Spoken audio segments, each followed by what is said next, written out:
Welcome to another edition of Pittsburgh Sportsline in the BPTV studios. Thanks for watching us on Comcast 7 only in Bethel Park. We appreciate it. And Verizon 32, you can watch us on all over from Nemacolin to Cranberry, Wexford, and everywhere in between. So appreciate you watching us. On Facebook, we're right around 6,400 likes, so we appreciate that. Thanks for all the likes and watching the shows. And I just posted up last night's show. Dave got it done before I left the house. I posted it up with the 9 guests on it, so it was quite the show. We'll talk about that a little later. I'm Al Levine, the Talking Machine. We got Chip Hayner here, Smoking Jim Frazier, and we're going to talk a lot of sports. And we start our show with What's on Your Mind, and we might as well do that right now.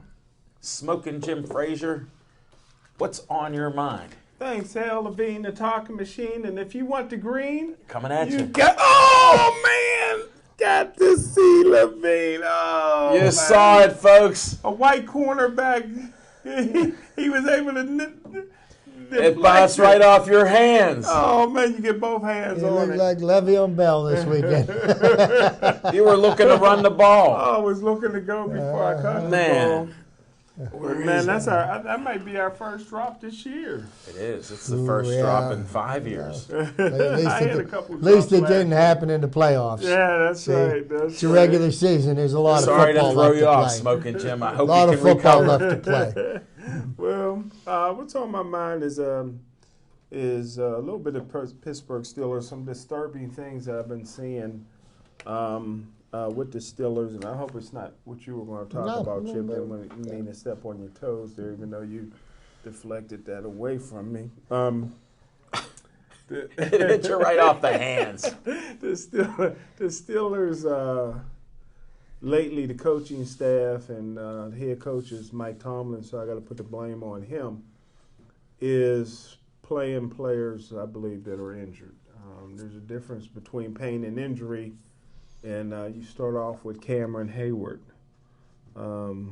He was an injured guy, and they put him back in there to play, and he's out now. I thought that Shazier shouldn't have played this past game. Is he still brittle?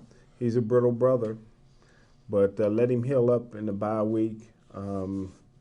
They pretty much alternated him out there, and he played well at times, but why risk the injury? I thought that Big Ben, I think that the medical staff should be called on the carpet by Roger Goodell. That's part of his job, I believe, in player safety. Big Ben got a torn meniscus, and they put him back in the game. I thought that was just your franchise quarterback. You're jeopardizing his career.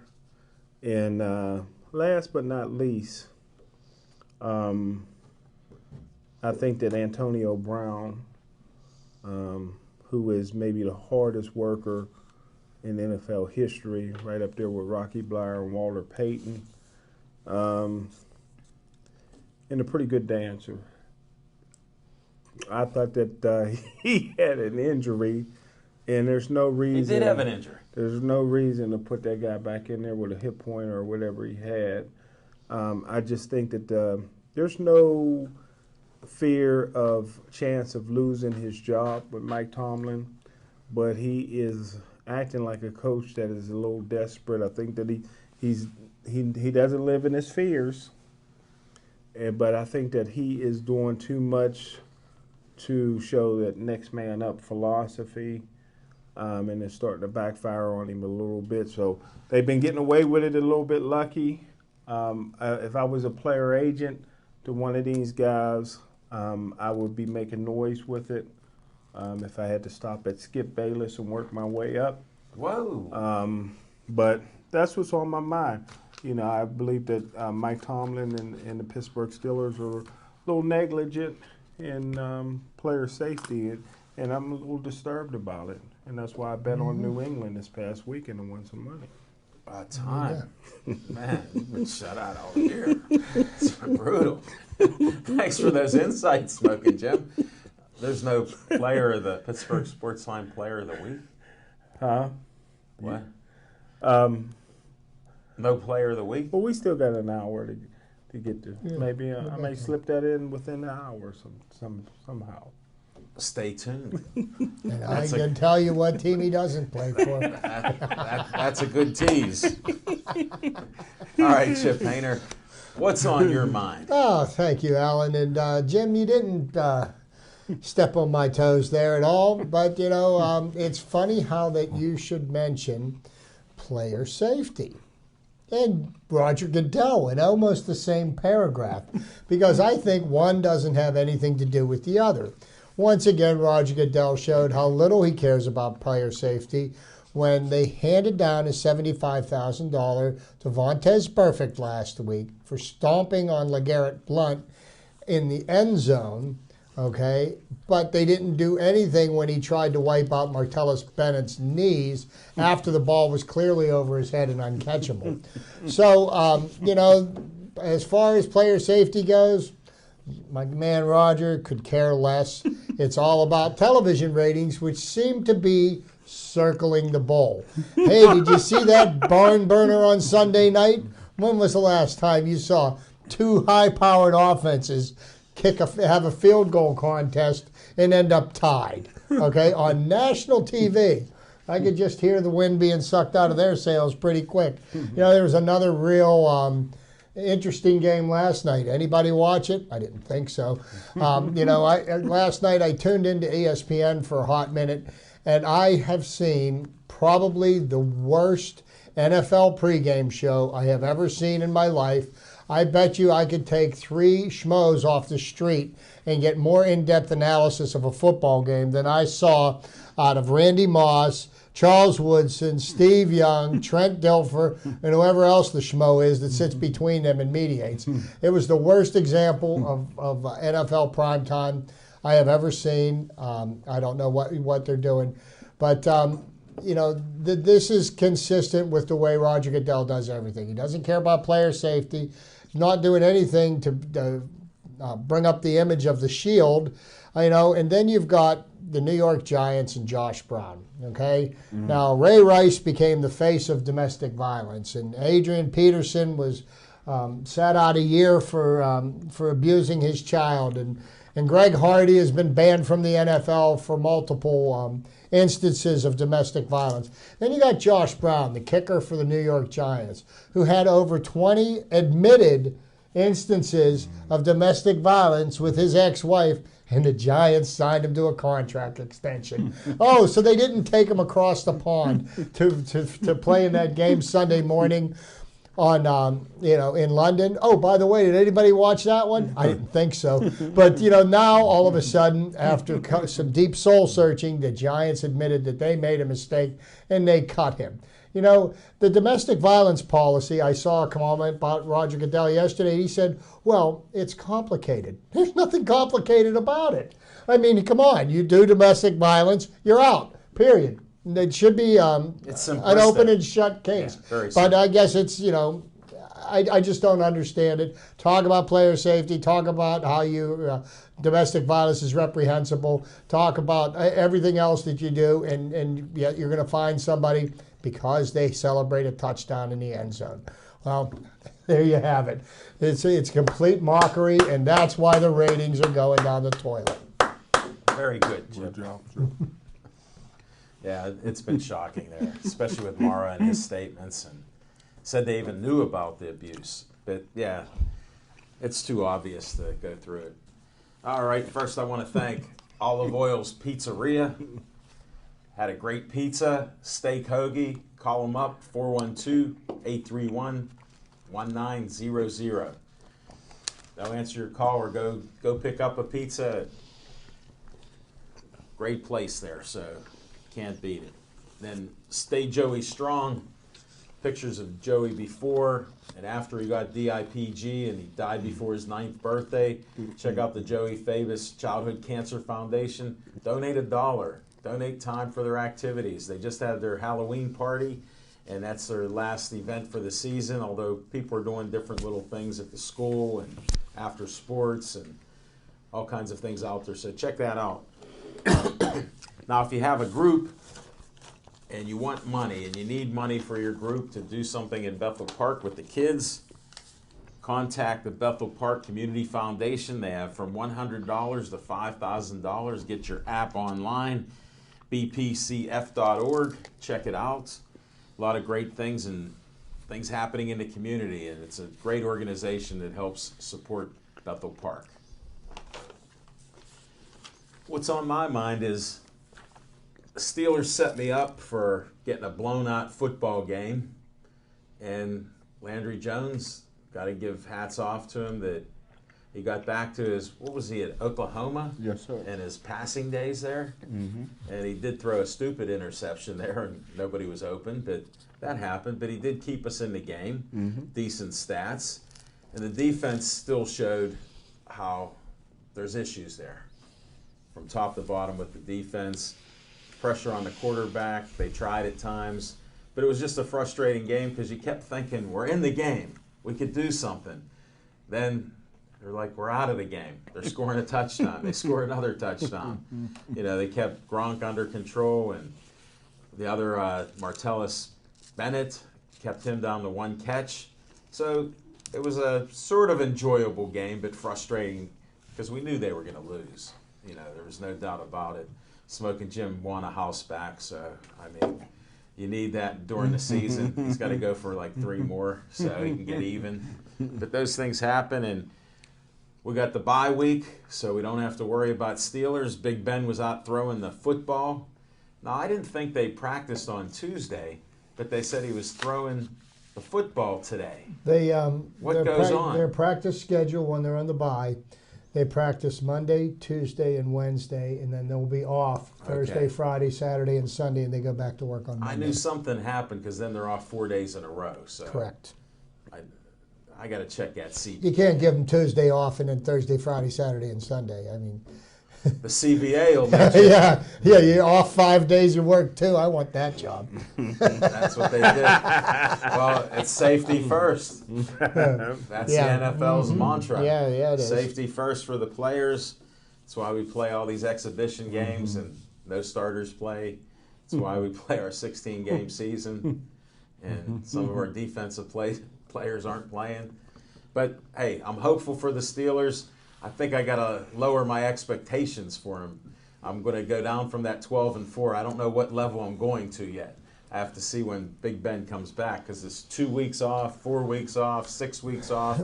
It'll be interesting to see what he does do and when he does come back because I still don't know how they cleaned up this meniscus and just did some repair work. So I don't know, and it was a slight tear. Who knows? At least they give honest reports, unlike the Penguins and the Pirates. So we'll see what happens. And Sid Crosby's in the game tonight. Skating tonight. So, welcome back, Sid. First game back. Can't wait. That's great. World Series is tonight. So you can watch us and then watch the World Series. And we'll give you our picks for that. So that's what's on my mind. And we're going to move forward to our next segments. Smoking Jim, we got to hear what fiction and fact from Smoking Jim's Almanac. Thanks, Al Levine, the talking machine, and I'll get you another pen. My fiction and fact is surrounded around the Pittsburgh Sportsline Player of the Week and Team of the Week. They come out. Yeah,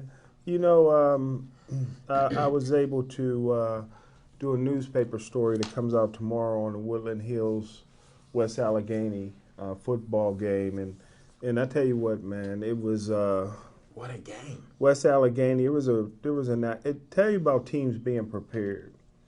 Bob Pelko's a friend of mine, and I remember when he used to be a great flag football quarterback. Really? In the city of Pittsburgh, and this is a guy that prepares his team, man.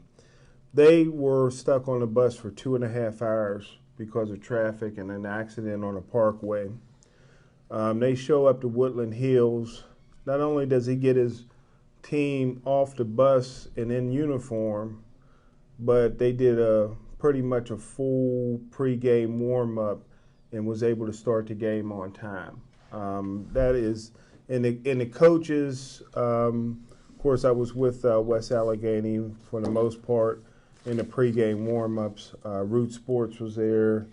I watched some of the game. Yeah. Part of the game. And talked to Pelko, talked to Caputo, one of the former players, played at Wisconsin. And I tell you what, man, they did so much coaching. I think Woodland Hills had the superior talent by far. So West Allegheny is my team of the week. Player of the week is it's the first time I was able to be on the field to really watch Pittsburgh Sportsline Karma unfold. A friend of the show, Brandon Lippert, haven't been really putting up big stats this year. He's a receiver, although he scored in the last 5 games in a row. But they're really not a passing team. They're a running team, run out of the Wildcat. But he put up a game on TV that really, he's only a junior, but it solidified his Division I scholarship. He had 6 catches, 137 yards, 2 touchdowns, and the 2 touchdowns were long, short catches and runs, 59, 56 Outran yards. everybody. He had 2 kickoff returns for 70 yards. He had 1 carry for 43 yards. He threw a pass for 19 yards. He had a punt return for 20 yards, 289 yards of total offense.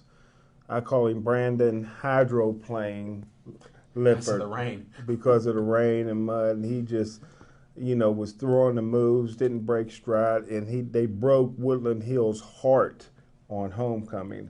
It's hard to beat a team in homecoming, and it's even harder to put a mercy rule on Woodland Hills, which is the first time that ever happened in school history at home.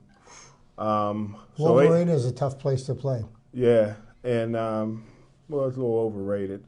But anytime anybody whoops Woodland Hills or Penn Hills, they're going to get team of the week. And it was close because Penn Hills got a beating too. How many blocks is that stadium away from Monroeville?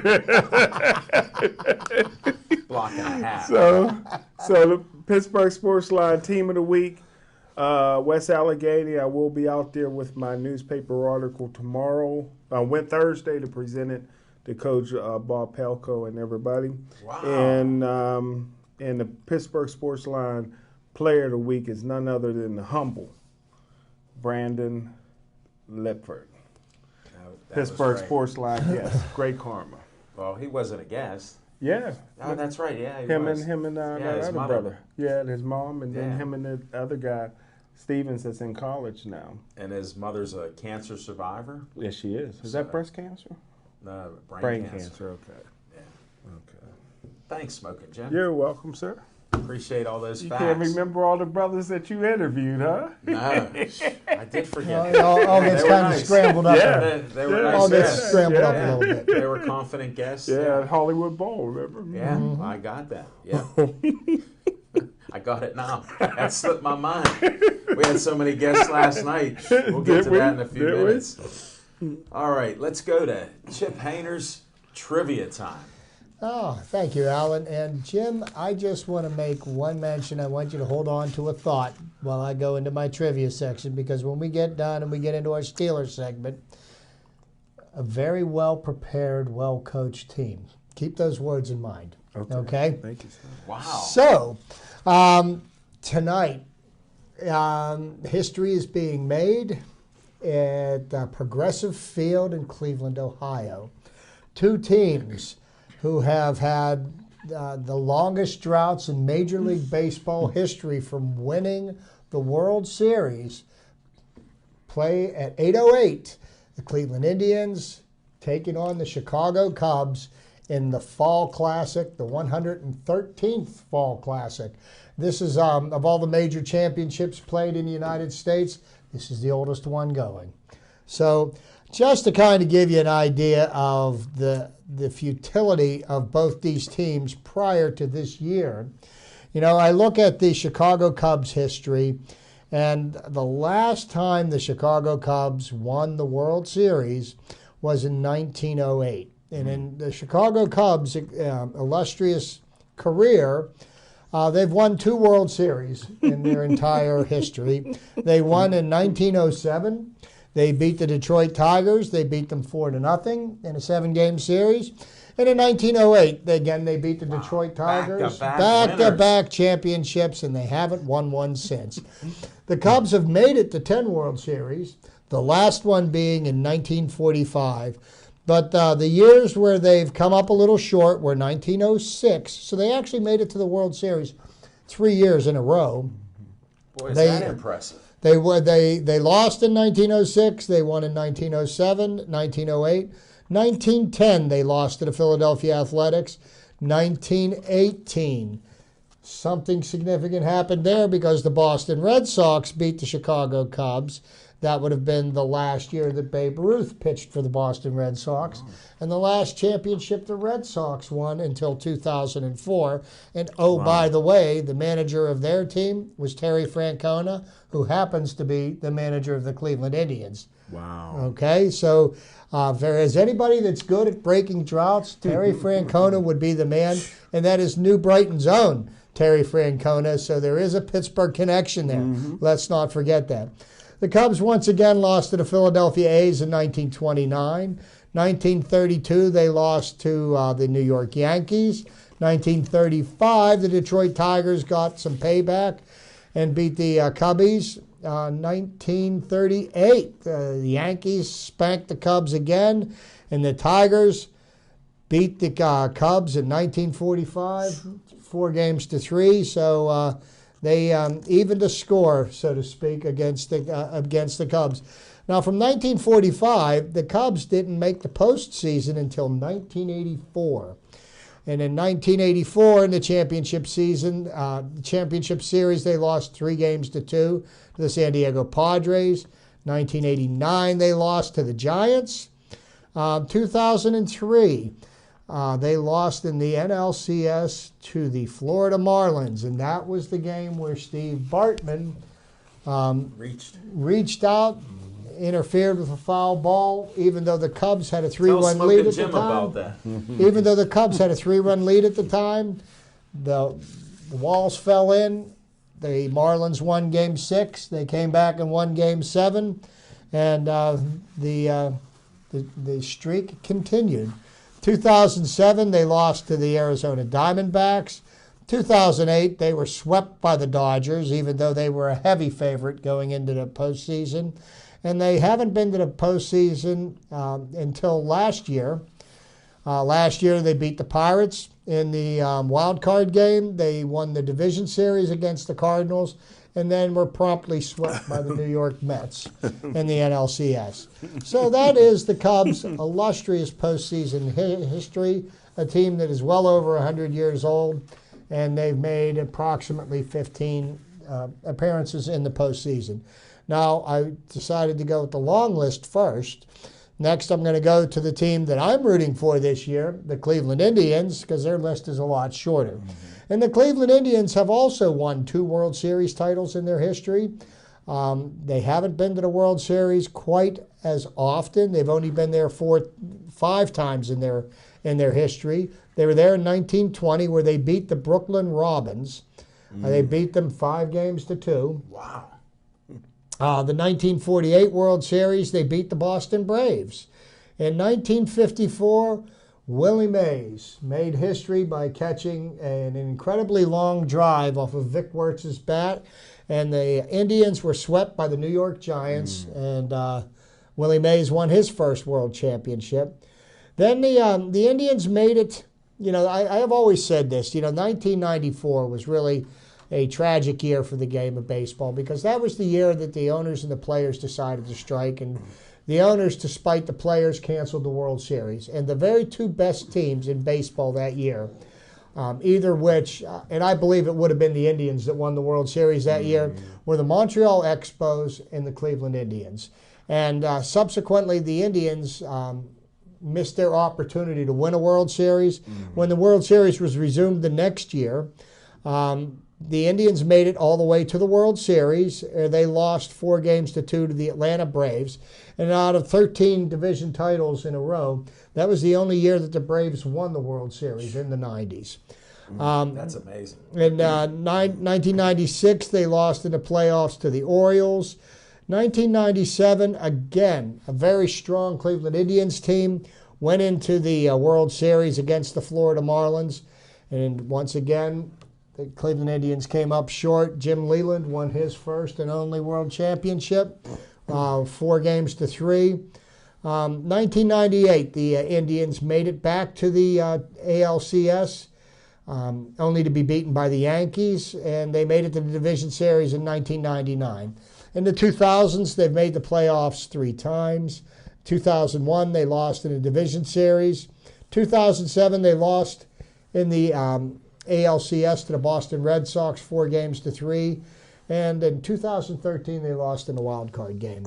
So I'm pulling for Wow, that was short. Tito Francona and the Cleveland Indians to continue the drought for the Chicago Cubs.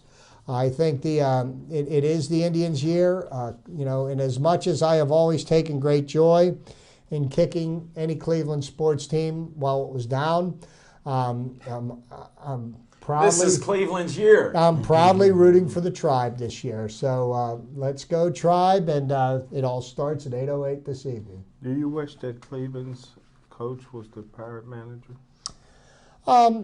Yes. Jim, when the Pirates From New Brighton. when the Pirates were So Joe searching, Madden's from Western No, Pennsylvania Jim, too, I think. When the Pirates were searching for a manager, he was already employed by the Boston Red Sox, so he wasn't available to be hired. So, am I happy with the manager that we have? Yes. I don't wish for things that that could never be. Which is the opposite of smoking Jim Frazier. I like the what-if game. What if you didn't ask those what if Barry questions? Bonds didn't cheat? He'd be in the Hall of Fame. What about Pete Rose? What if he didn't bet on baseball? He'd be in the Hall of Oh, Fame. didn't Barry Bonds have like 3 MVPs before he started juicing? Thank you. He didn't have to cheat to be the best player in the game. Why he did it, only he mind. can answer that. His mind got in his way. His ego. That's part One of the his mind. 7 deadlies. Yeah. Well, thanks, Chip, and thanks for the extra smoking, Jim. Got some nonsense on top of it again. Can't believe what happened. Well, we'll go to On Location last night. Had a great show at Atria's PNC Park. 9 guests.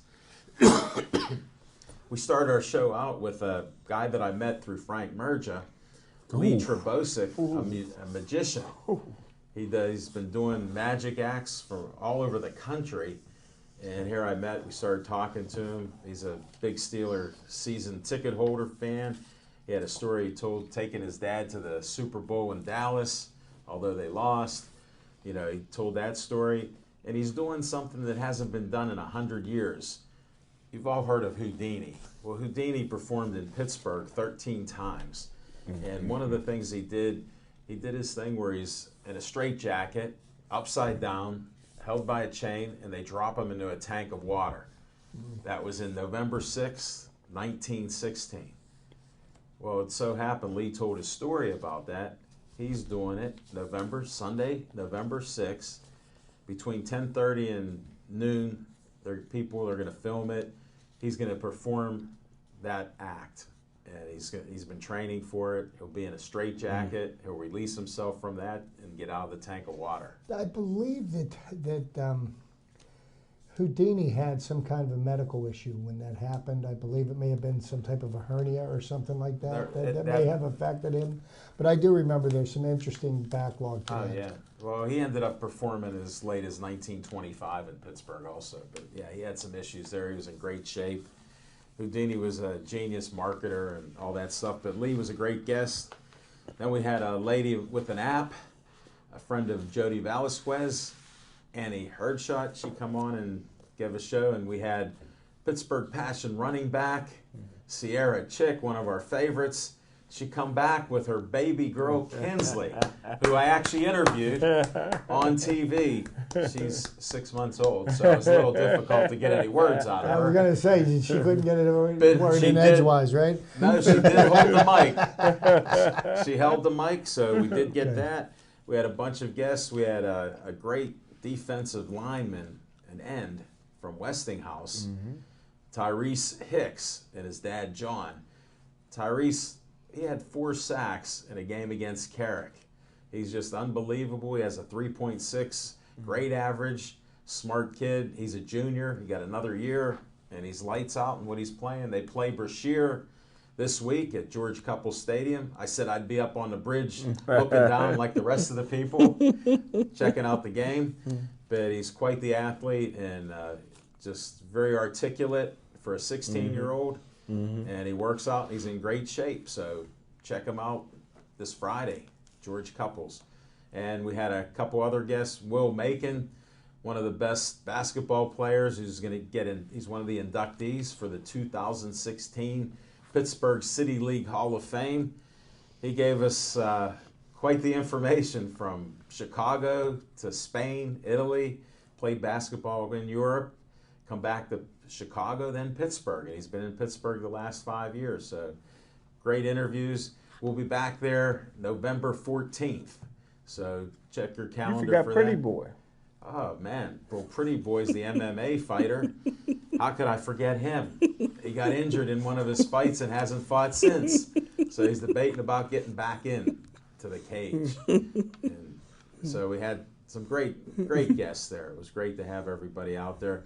We had Glenn Anderson and Dave Young with Pittsburgh, what is it, association with basketball coaches that they do. I think that's it. Yeah, they started something with Jamie Dixon, and Jamie Dixon, of course, left before they could get situated. But they're doing great things in the area with coaches and seminars and information out there. So a lot of good people.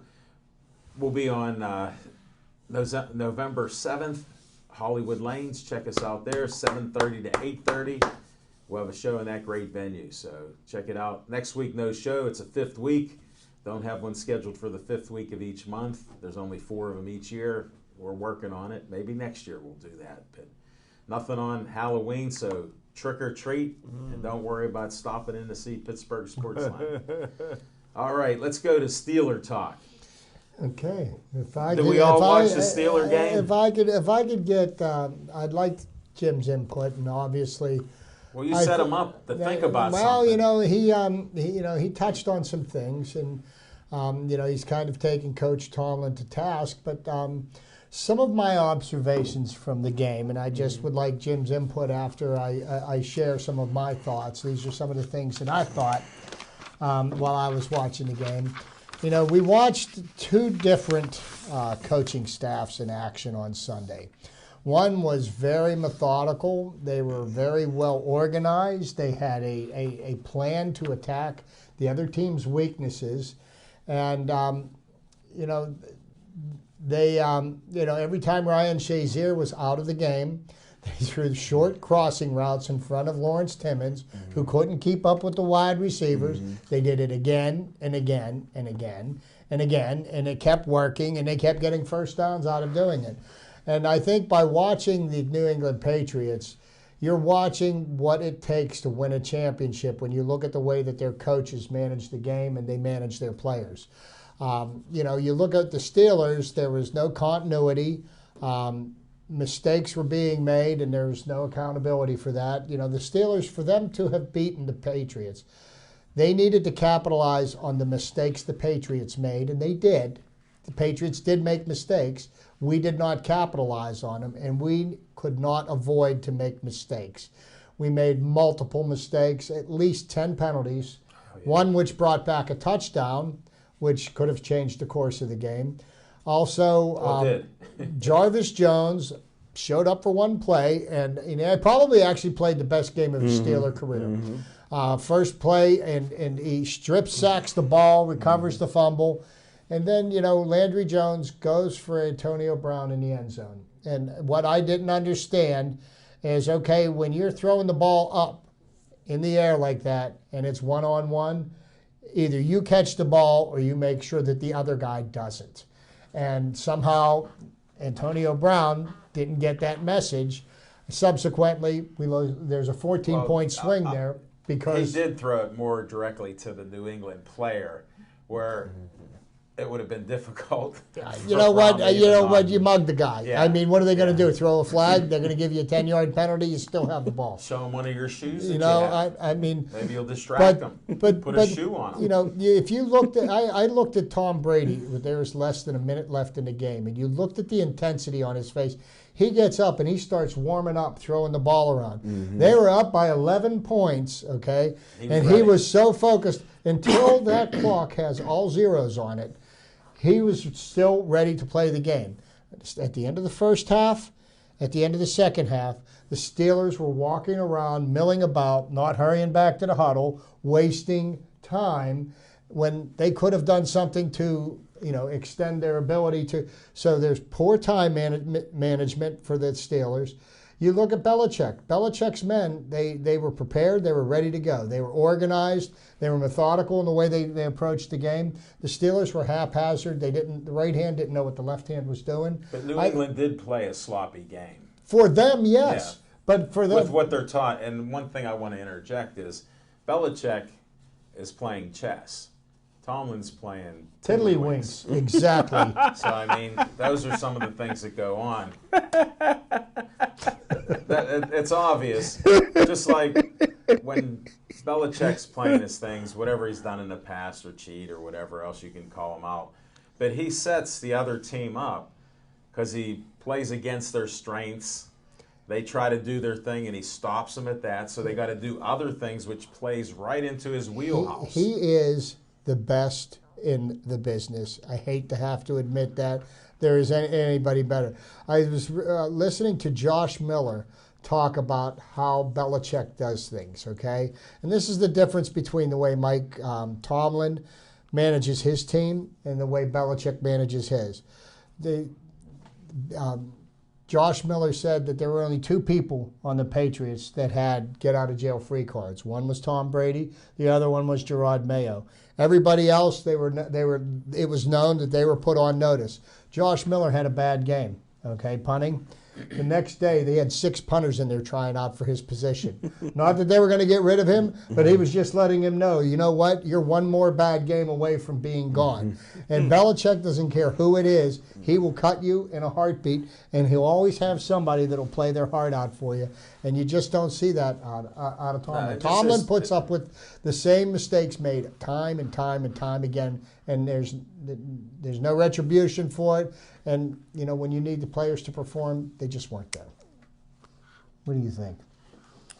Well, can't dispute anything that you said other than I'm not so sure how much is Belichick, how much is Brady, because I was around in the Cleveland Brown days.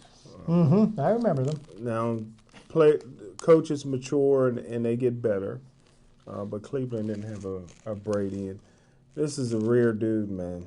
I mean, He cut Bernie Kosar.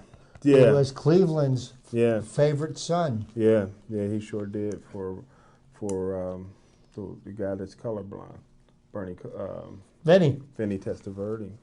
But there's more than one way to skin a cat.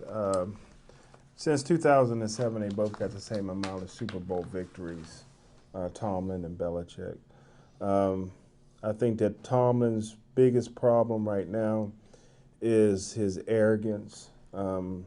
He's getting rid of coaches and putting coaches in who's not qualified to do the job. Keith Butler, what's he doing? I see no flavor with that defense. I can't understand what he's trying to do. I think he was in over his head, being a 40-year, lifelong linebacker coach. I think that would be the same if they promoted John Mitchell, who's never coached anything but defensive line. You have to be a special guy to be a coordinator. And I don't think that I don't think Tomlin is a guy who's going to take the credit when it does good. When the defense did good the first game, it was the Tampa 2 look. It was this, it was that, it was all Tomlin. Now people are blaming Keith Butler. So is it Tomlin or Keith Butler or what? But who would you take if you had to at this point in your career? Would you take Brady or would you take Ben? I'd take Brady, and I'll take Ben. Brady is just. I mean, I'll take Brady. he's just that good. It's funny you bring up the point about Keith Butler because I didn't even really get to him yet. But I mean, here you go, 7 games into the season, the Steelers have 8 sacks. That's inexcusable. 8 sacks. There's a player for the Buffalo Bills. I think his name is Lorenzo Williams. Mm-hmm. Never heard of him before this year. He's got 9 sacks. Wow. Okay, and Steelers defenses were predicated on, on pressure on the quarterback. And getting turnovers, and we're not getting either of them. No, actually, the Steelers' defense has always been and this is from Chuck Noll's days, stopping the run, pressuring the quarterback. Right. We don't do either right now, and I think Cam Hayward, in a moment of frustration, said it looked like the defense quit on Sunday. I don't know if that's the truth. The coaches came out today. I don't know what he was talking about. Well, I mean, look at the film. We got the ball run down our throats the last 2 games in a row. I don't think Cam Hayward's played well enough over his career to make those kind of comments. Well, that to me that just shows that they're not buying into the system. Good point. So. If the players aren't believing now, John Mitchell, I listened to an extensive interview with him saying the problem with them not being able to stop the run, that guys aren't hitting their gaps. They need to play the defense that's called. They're in the gaps. Well,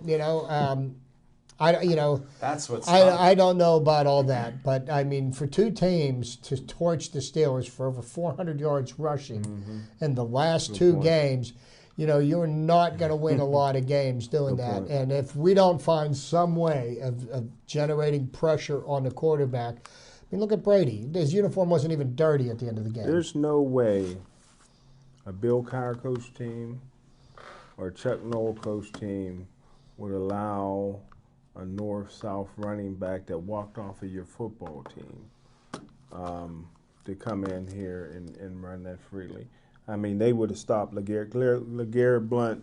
They'd have been having a helmet on him as soon as he got off the team bus.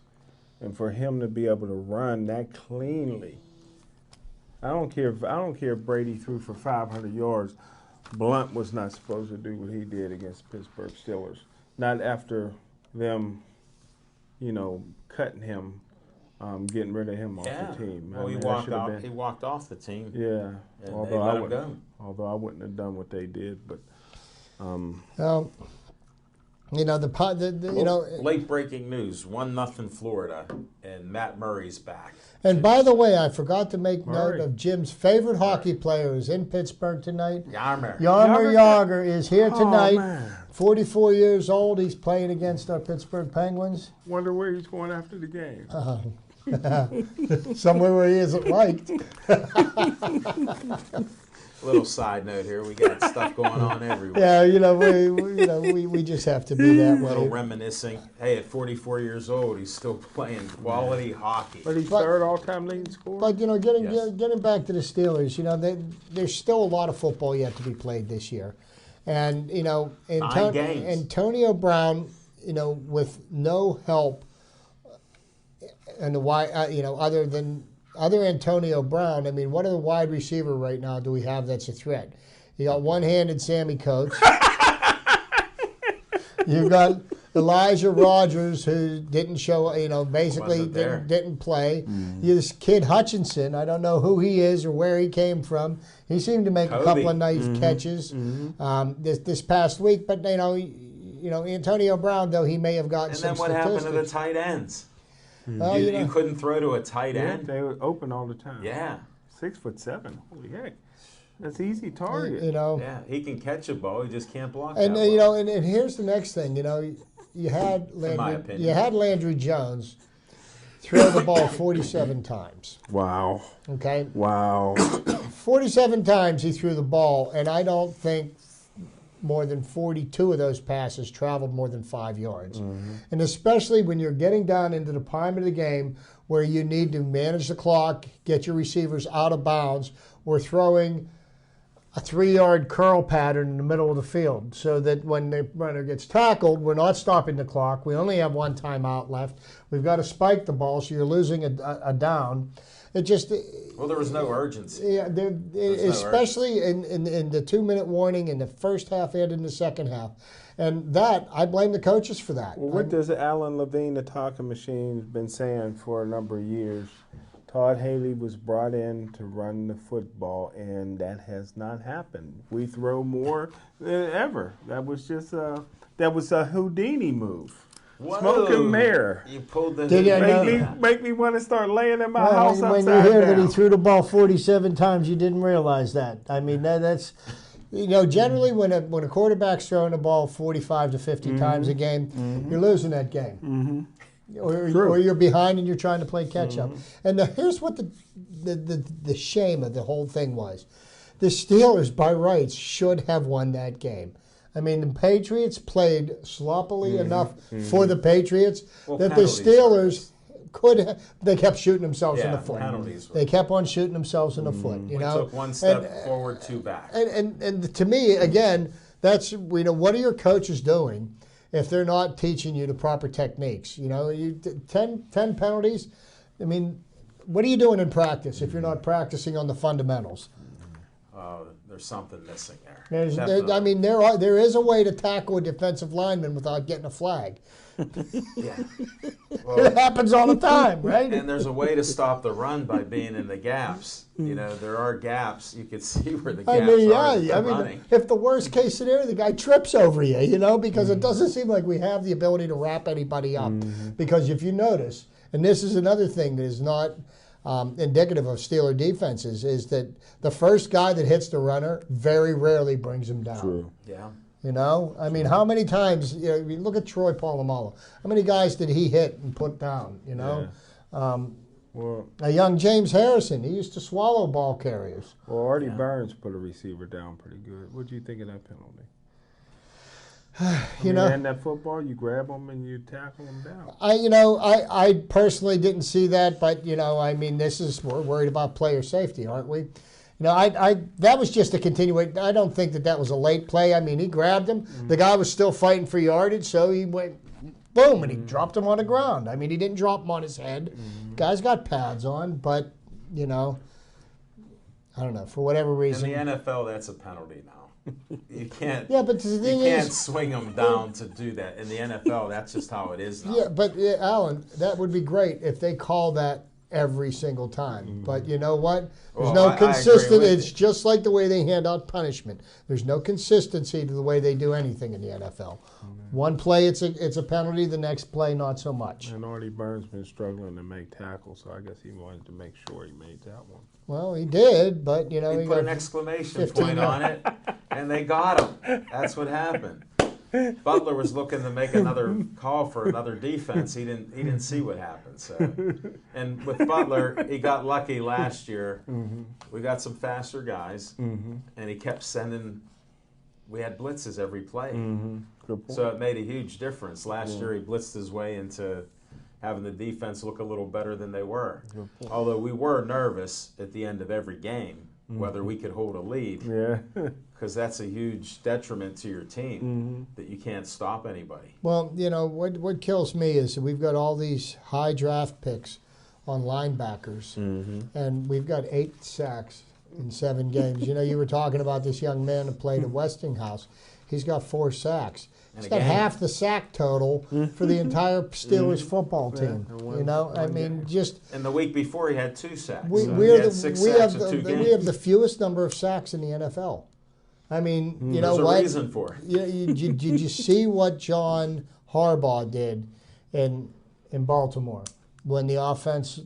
He fired the defensive coordinator. Isn't that what he did? Well, what's wrong with doing that? If this guy isn't getting the job done, I'm sorry. You have to admit that maybe this is not the right man for Can the I position. change the subject just for a quick Sure, second? go right ahead. Jump back on there. I just wanted to say congratulations to Penn State and Penn State's assistant head coach Terry Smith, who got those guys playing some ball. Where's Terry Smith from? I want to tell you something. Let's get on to that subject. That Penn State game Saturday night, I'm just gonna tell you. Best game I slept through all year.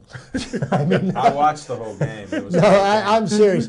I put the game on, and I put my head down, and I thought, you know what, they're just going to get steamrolled. This is not. It's going to be a bloodbath. And I woke up and I looked at my phone and I said, "Holy cow! Penn State beat Ohio State. Who would have figured?" Yeah, it was a great game. You know, hurrah for Penn I State. had Penn State winning that game. I didn't put any coin on there, but although I thought Penn State would win every game for the last 2 years with Terry Let's Smith, not so. fail to mention number 12th ranked West Virginia. Man, I watched that Undefeated. game. I watched What that. a nice team they Undefeated, have. they do. I mean, Dana Holgerson, I thought he was going into this year like trampling on eggshells because I thought, man, people were getting a little fed up with his Did team. he stop drinking? They got more people on his I think bandwagon. they kept him out of the casino. Okay. They keep him under wraps. But Definitely. unfortunately, But West Virginia's been playing. quarterback's been playing good line. The receivers. I mean, running backs been running. they've played two But teams they- back to back with explosive offenses, But and they The got some defense does physical look- teams coming up though. That Big 12 is no joke. that Big 12 is meat grinder. I like to see West Virginia. And you remember when Major Harris was there? They went all the way to the national championship and got blown out by Notre Dame. So Mm-hmm. I think I would like to see that happen again. Not with Notre Dame. Notre Dame. Notre Dame. They're blowing up. Yeah, they've blown up big time. But so the local teams are doing well. Now you've got a game that Thursday night. You get Pitt and Virginia Tech. Is that Thursday night? Yes, it is. Yeah. Wow. Tickets are hot, man. I mean, $6. You can see a Pitt game for $6 if you can scrape up enough coin. Maybe. I knew a family, a nurse. They got money. The nurse, the husband's doing very well. They bought 3 tickets at $1,300 a piece. The husband's a New England fan, so they spent over $4,000 To go to the Steeler game on Sunday. Go to the Steelers game on Sunday. $1,300 a piece. Yeah, and then That's the 500 section, the price for the tickets, because they've got this flex pricing now for the Steelers. They were $96 a ticket. And they're saying 500. So for season ticket holders. Now, when I went to the Kansas City game, my tickets were only 72, same seats. Wow. So it's their flex pricing. They'll be soaking everybody when the Cowboys come to town. Yeah, too, that's again. what they're going to do. Yeah, you can bet on it. What do you think? What do you think? Cowboys will keep riding this young boy or go with Romo? Well, you know what? I mean, you talk about brittle brothers, and I mean, there isn't anybody more brittle than Tony Romo. True. I mean, Tony Romo he reminds me of Vinny Testaverde. He's a guy that can play the quarterback position well, but do you know that if you watch him play long enough, that sooner or later he's going to step on it? And he does it time and time again. I say stay with Dak. I would keep Prescott in there. I mean, he seems Ride that horse. And wait a minute.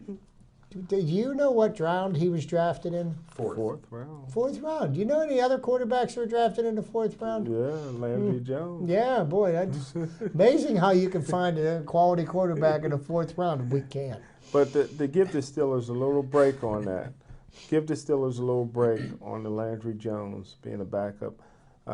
Bruce Gradkowski was supposed to have that job. And I think he got hurt he against got hurt. that. Yeah. He was supposed to be the 3rd-string quarterback, and it's and at what point and how high in the draft do you think they should grab a quarterback this coming season? It's up to Ben Ovito, any high-round draft choice of a quarterback. Only reason Dallas was able to get Dak Prescott because it was the 4th round, and they didn't think that this guy, even though he had, as a junior, he had Mississippi State, the #1 team in the country for about 3 or 4 weeks. Right, I remember that. Romo didn't do his homework, or he'd have told Dallas, don't draft that kid. Ben will not allow somebody to come in here to affect his bottom line. Well, what do we got left? What do you think we got? About 4, maybe 5 years left out of Ben? I think Ben can play as long as he wants to play in today's I NFL. tell you what, this is the one thing, about Ben, and I think Ben is a much better quarterback I think now he than can he play was. through 2 more kids. Well, No, he's done that. the injuries are going to take their toll. Great Ben pitcher. took a beating when he was young. Yeah, he did. And that's going to show up more so as he gets older. You notice that, Peyton Manning really didn't take a beating in his career. Tom Brady really hasn't taken a beating in his career, and they had longevity. Now Brett Favre took beatings. Brett Favre was he was a freak of nature. So it's been. But let's see. Maybe he'll make it till 40. It just shows you, as far as being a Super Bowl contender right now, it's only we're going into week 8, and Give me a I put record. big question marks. Give me a record. Give you a record? I know machines come down from 12-4 to 9-7, 10-6. 10-6. No, I'm thinking the Steelers can win 10-6 because you figure. See 10 wins out there?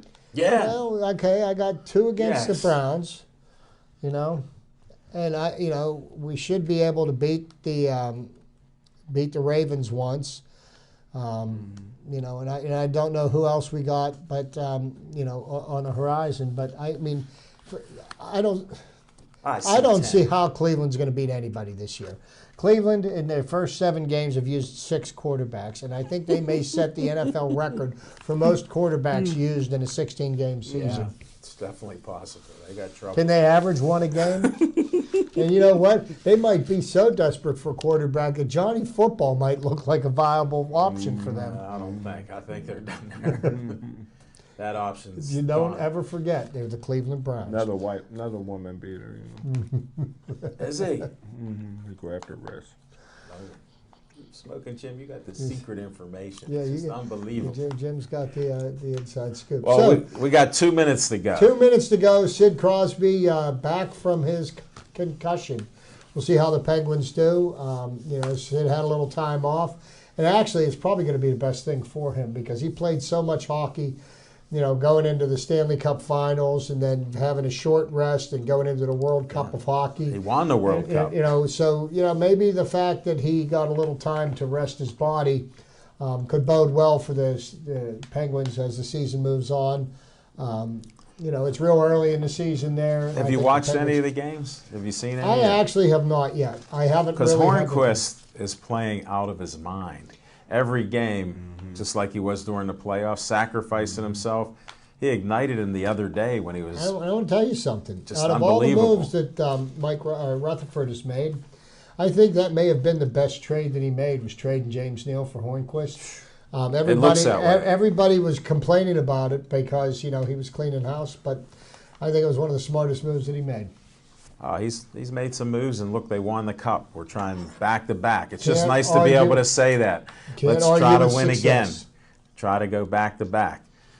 Well, we're going to wrap this show up. Smoking Jim, what's going on? Food is good.